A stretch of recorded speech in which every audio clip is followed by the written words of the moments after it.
Hello friends and welcome back to ReddX Trace Amounts of Science. We're getting back into some r/NeckbeardStories today. We had the first part yesterday and dude got punched in the shoulder by an amateur boxer, fell to the floor, everybody laughed. It was wonderful. Both those stories yesterday were wonderful, but I'd like to go deeper on this one today, try and wrap it up. We'll see how it goes. Thanks so much for being here. Let's go ahead and get on into this thing. This is Abdul, The Fall of the Last Chevalier, Part 2. If you'd like to see the previous episode, that link is probably pinned in the comment, if I remembered. The story has started here. Gather around jocks, chads, and utterly despicable people who somehow still manage to get the girl, despite their sinister goals and aims to use women for their own pleasure. And please listen to the legend of Abdul, the Last Chevalier. Quick preface, this all happens around 1999 to 2003 when I was in college. Back then, I was a poor college student, hailing from a very poor family, and I was also a budding programmer, so my main income was making simple websites and applications for small companies. Hell yeah, dude. It's good money, too. Abdul is our knight in shining armor, actually a good person with a little lack of hygiene, a little excess weight, and quite a lack of self-esteem. That lacking self-esteem of his possibly caused his urge to always be different from the norm. That different was never a good different, however. He'd still behave like a very fine person until either a female appeared in the scene or any sort of challenge, a board game, a dare, whatever was made, and it was then that he would become a true neckbeard. I mean, he was just hiding the beard at first. It was there the whole time, it just wasn't as obvious. Stencil was a fairly outgoing woman, always speaking her mind, caused quite a few problems in her social life and academic career, but she handled them well because she was always honest. She was both a friend to me and a partner in business because she was pretty good in graphical design, while as I could barely draw. Sadly, we lost contact after she moved to Sweden about 10 years ago. Well, damn. Hope she's doing well. Hope you're doing well too, OP. In my country, the first 2 years of engineering is a breeze. You learn the math and the physics and the chemistry alongside the very basics of your profession. That was why I was pretty focused on becoming a better coder and earning more. Even though I didn't have the means to advertise, word of mouth was a strong advertisement channel then. I mean, still is. I always did my best for clients, and they rewarded my hard work by being references to even more clients. And suddenly one day, I got contacted by a 4-star hotel's management. They were asking for a fine website with custom content management and implementation of a basic interface between the website and their ERP to allow actual guest reservations. Here we go. We're working a little bit on the back end. Proud of you, OP. He's not just a front-end coder. Look at this boy. They offered me a great sum, especially for that time. I did know that I was severely lacking in graphics design, and I knew that Abdul was pretty good, and he also did code, so I contacted him and offered to be his partner in crime. Yeah, money talks, I guess. OP says, so, as you see, it's some pretty easy money.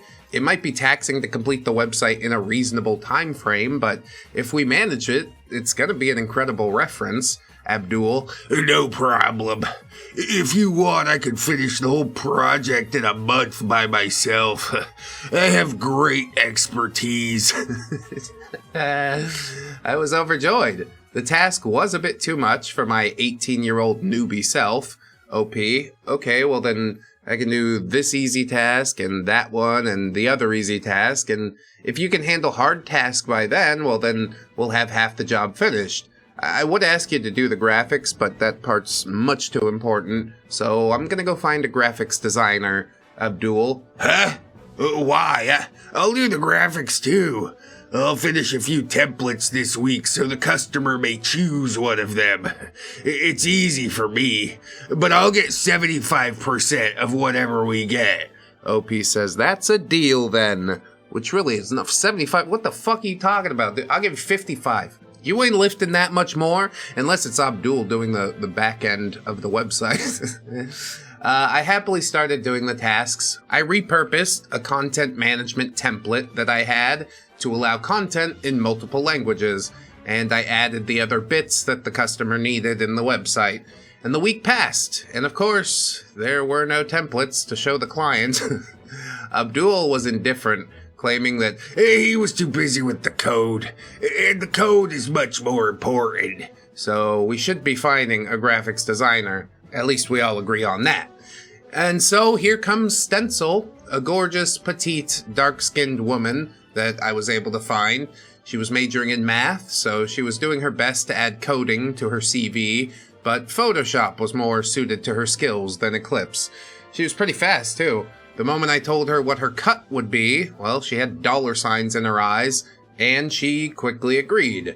She finished 3 relatively pretty templates in no time, and they were given to the client. One of them got picked, and the website quickly appeared in my hard drive.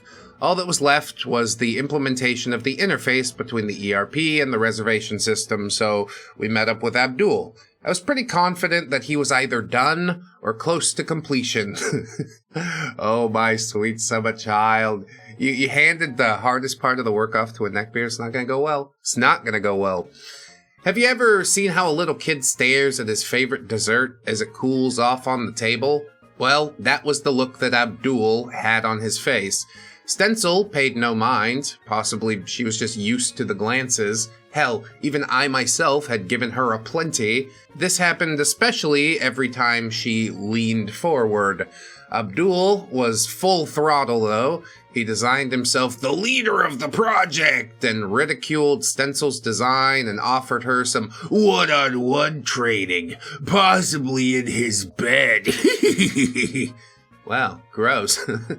As Stencil remained obedient and appreciative, he slowly closed in physically, until we learned that there were no filters between Stencil's brain and her mouth. Stencil: Abdul, please don't get too close to me if you haven't showered this week. Ugh, I have a sensitive nose.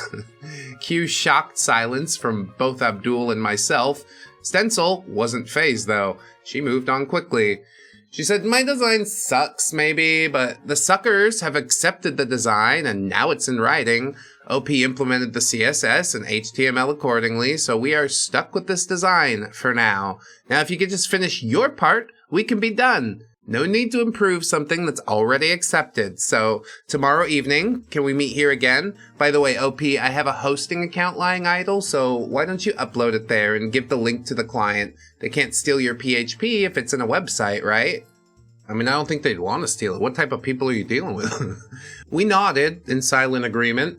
When you do freelance jobs, one of the worst things that can happen is the client stealing what you've already done and giving back nothing. Damn.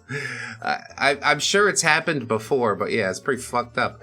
That's why I had no way to show the client the website. I was poor, remember? I hadn't had a notebook because they cost an arm and a leg back then. Having a web hosting account has made my job of persuading the client incredibly that much easier. So we spent the night together with Stencil in her rented apartment room as co-workers, uploading the website, trying it on Netscape Navigator and Internet Explorer. Yeah, we are talking about the year 2000 here. No Chrome on the horizon then, and we made some modifications. When it was perfect, I sent both a mail and a text message to the client. Look at Netscape Navigator blew my hair back. The next morning, the client was ecstatic. They were pretty pleased with the looks of the website and the content management. They were willing to wait, and I was relieved that I wouldn't lose the job.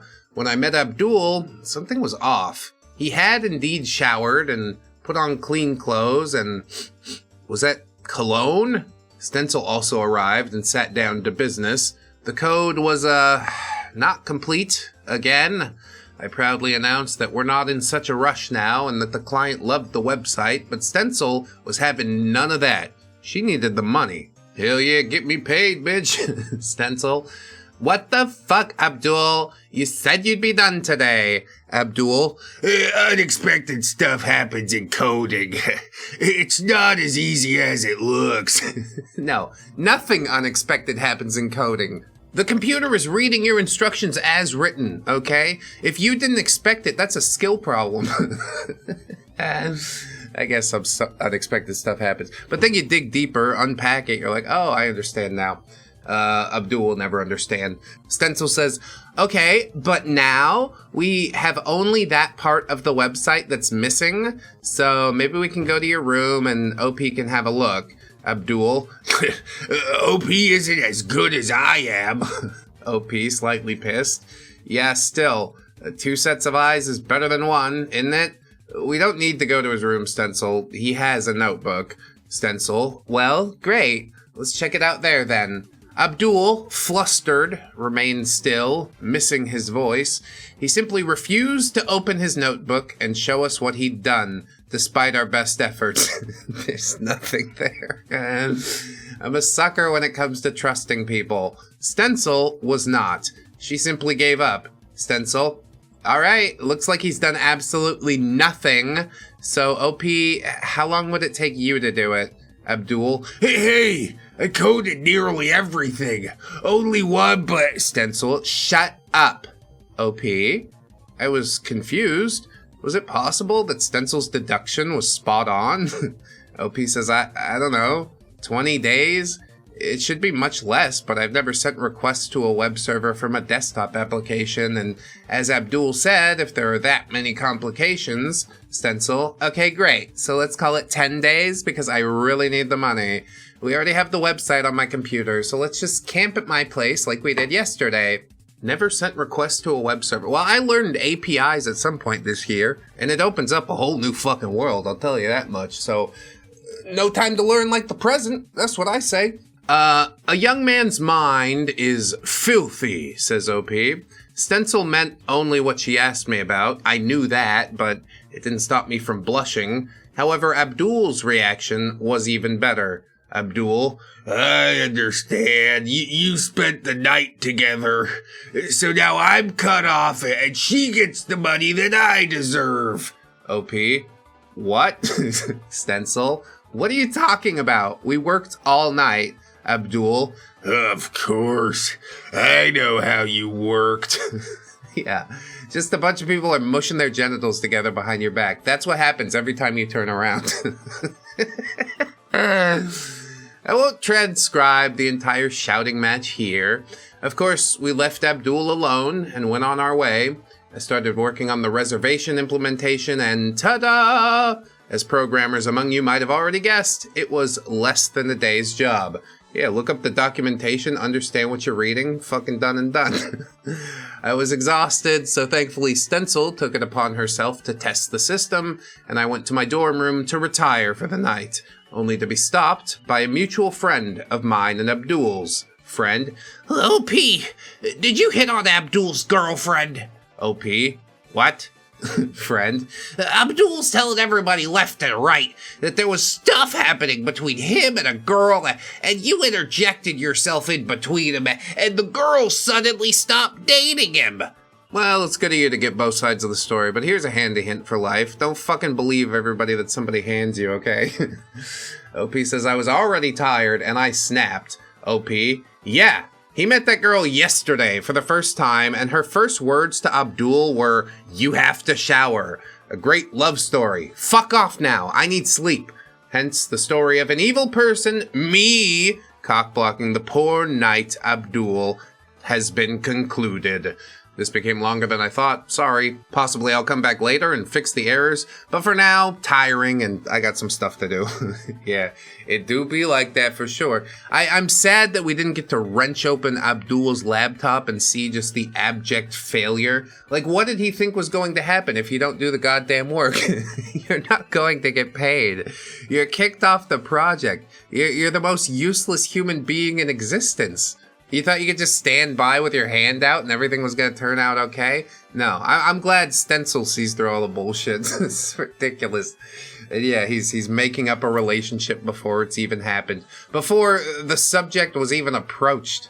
I am sad that he didn't get punched or anything in this episode, but there's always hope for the next episode, so we'll wait for Gubbin's comments until then. I also want to remind you guys I'm on Spotify and iTunes if you wanted me to help you through your workday with podcast services.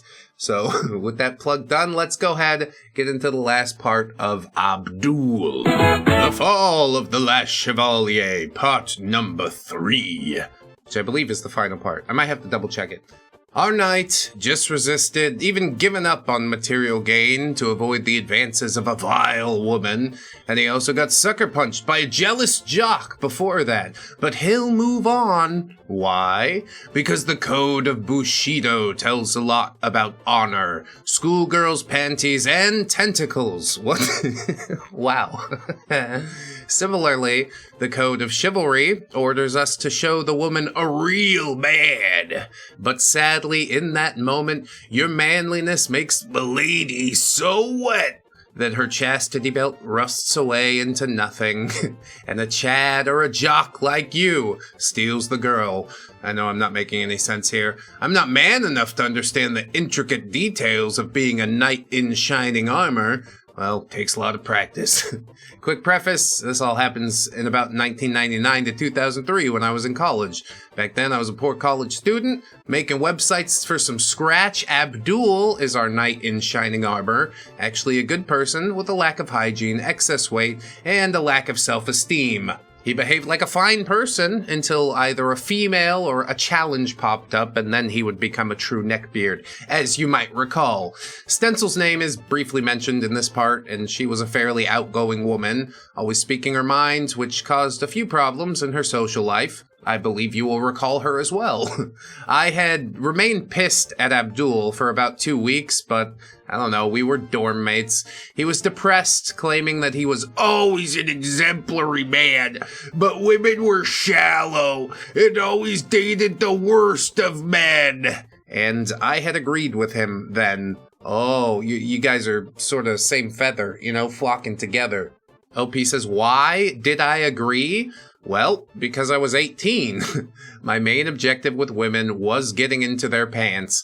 I'd come to college from a very religious and traditional community, so I used to feel sinister, depraved because of my urges. And even though I wasn't Don Juan or Casanova, there were a few women accepting of my sinister self. Logic dictated that Abdul was right, and women love the bad boys. I mean, to a point.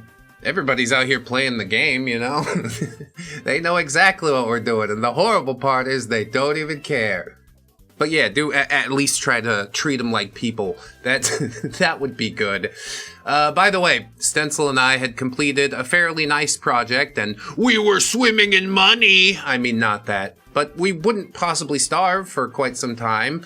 We were on the lookout for new opportunities, but it was time for socializing and burning off some of that excess weight in our wallets. Yeah, burn a hole in my pocket. So, as a result, I started taking Abdul clubbing with me, and the results were interesting. He couldn't dance, his hygiene was a little failing, and finally he had internet and guidebooks. Nice guys don't get laid. You ever heard of the book? In summary, it claims that when you're obnoxious to a woman, she thinks, I can change him, I'll make him a better man. And then she takes off all her clothes and runs to you. This was his go-to book in relationships. Back then, I also believed the book because of the reasons listed above, but I was, thank God, unable to act on it. Being obnoxious was impossible for me. Let's remember a sample from back in our clubbing days. Being obnoxious is impossible for you? I don't know about that. Maybe purposefully obnoxious, but I'm sure somebody finds you obnoxious. That's just how the world works. Can't please them all. Girl 1 says, hey there, and girl 2 says, hello, and OP says, hi. And Abdul feigns ignorance. Girl 1, do I know you from somewhere? OP, yeah, I've seen you a couple times in that building over on campus. We go to the same college. Girl 1, oh yeah? What's your major? OP, it's electronics engineering. You? Girl 1, business. Girl 2, philosophy. Abdul, after a sneering snort at girl 2, le femme n'est pas, literally means there is no woman, often misunderstood by feminazis and morons who think that means women have no character. Girl 2, oh, you're interested in philosophy too? Abdul, after another snort, more than you'll ever hope to achieve. God, you're such a self-righteous douche. Then the unexpected happens. Pretty soon, girl 2 gets pissed off and drags her friend away as she goes. Aww. OP, what the hell, man? Abdul, what? OP, you acted like you didn't want them here. They were cute. Abdul, they were whores. They don't have time for shallow women. OP, but I have a lot of time for them, so please try not to piss off the women right away. Abdul, so you're shallow too. Yeah, welcome to the real world. Everybody's fucking shallow. What are you talking about?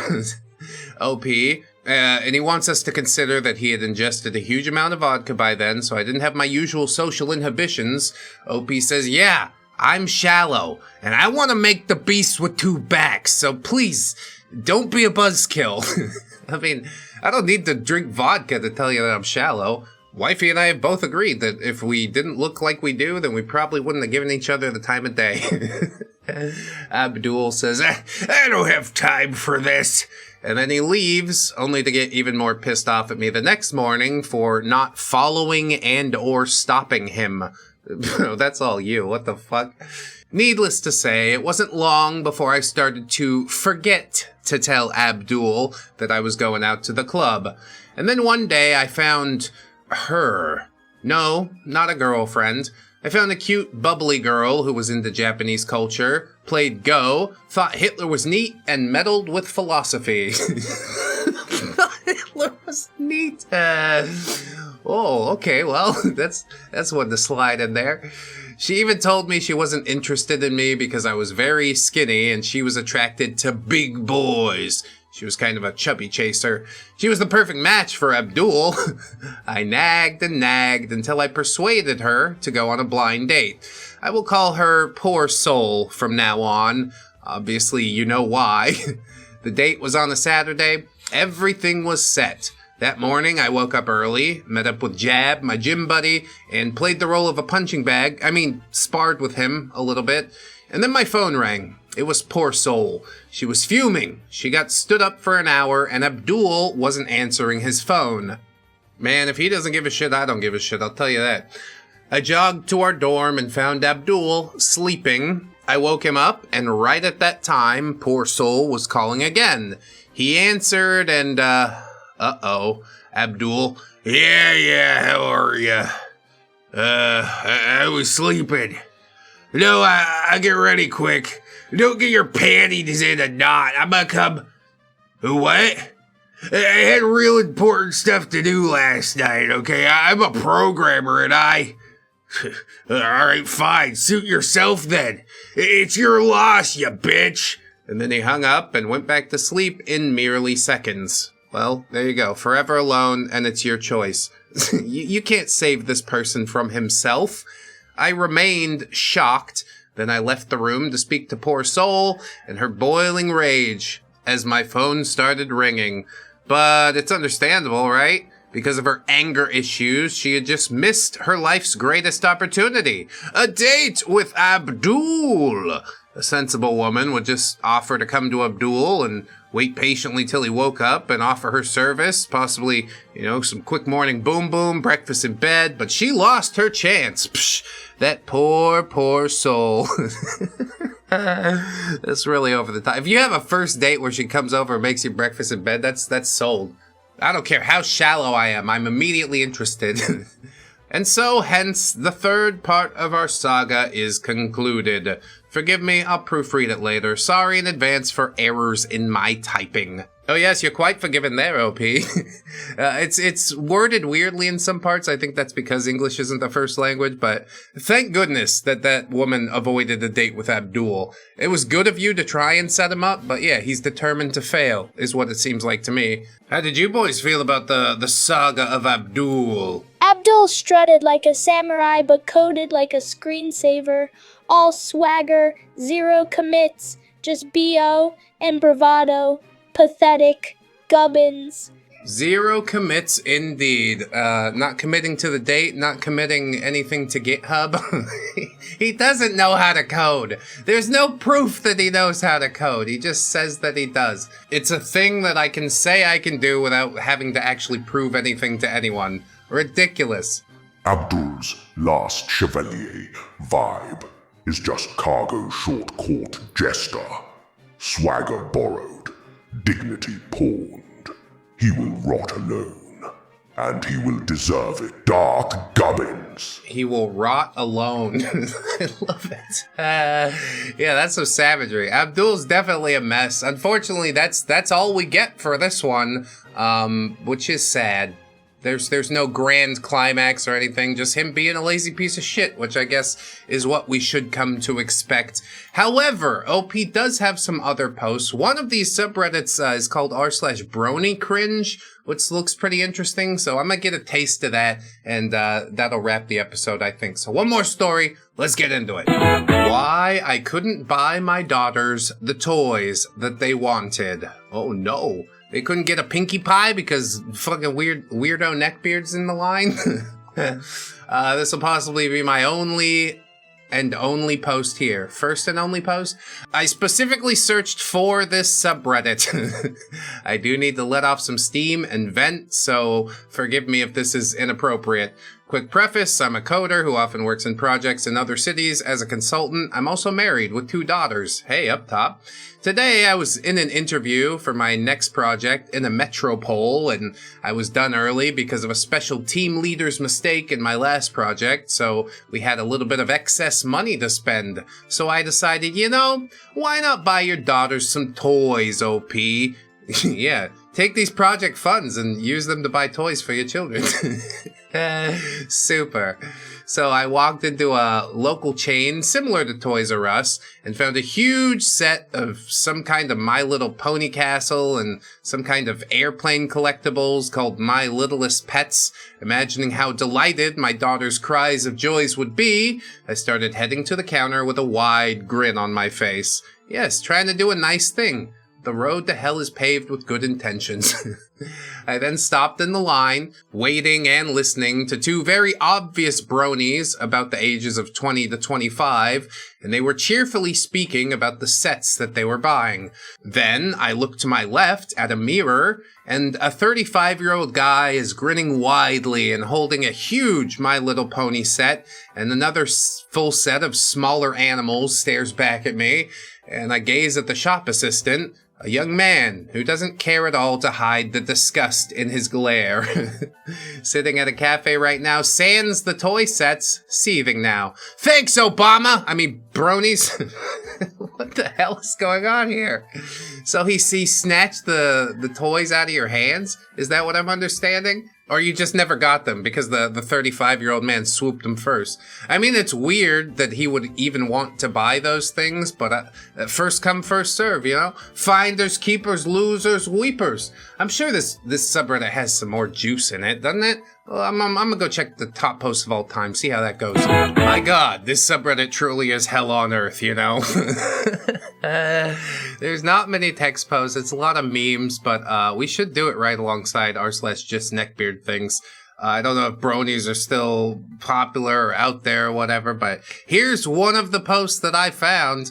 My little baby, where I've been. And I'm terrified that the picture's censored. I don't know what it is. For those wondering where I disappeared to, I ended up back in the hospital Monday night. Bled for days and they decided to do a C-section on Wednesday.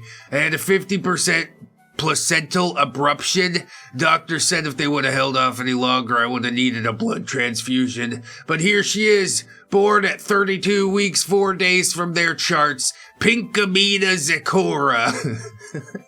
Oh, so it's a woman that had a baby that she named after a pony. Good. We decided on pony names because something about them just fits her cute self. Gives us lots of nickname options too. Plus our other friend has a son named Optimus Prime. Who is almost 1. And we're hoping they'll get along when she gets older. Yeah, Pinkamena Zecora and Optimus Prime. Together at last. I'm so done, dude. I'm so done. What a crazy episode. Full of brony cringe. Although I guess Chevalier isn't technically a brony. Maybe. I'm not sure how all that pans out. But I do hope you enjoyed the episode, friends. Sign up on Patreon, YouTube memberships. I appreciate that so much. I want you to remember that you are loved. You are worthy. You definitely deserve it. And I shall see you in the next one. So until then, bye-bye. 何ばっか